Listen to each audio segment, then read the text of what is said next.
civilians being killed does not bother the West. This idea, some people say, how can the US care? And I think, have you seen the US record since World War II?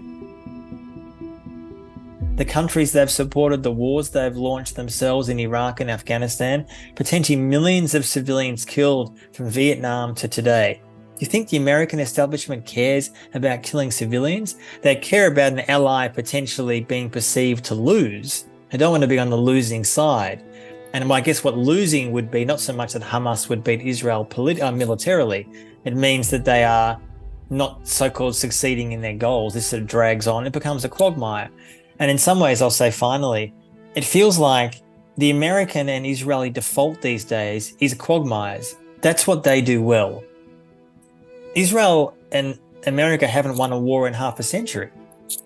They can't win wars. Now, of course, those wars are immoral and illegal in the first place. I'm not saying it's good had they won Iraq or Afghanistan or Vietnam, but they're incapable of winning a war. They can cause carnage and they can occupy people and they can cause utter brutality. But there's no policy beyond quagmire. A quagmire is the policy. And that seems unbelievably grim and brutal. But I think if you see it like that and you recognize recent history and the current situation, you recognize that the West is basically, the West meaning the EU, the US and other states, including Australia, that are backing Israel almost uncritically. They're supporting not just Israel getting into an inevitable quagmire in Gaza, but they're actually leading to greater insecurity for everyone in the world.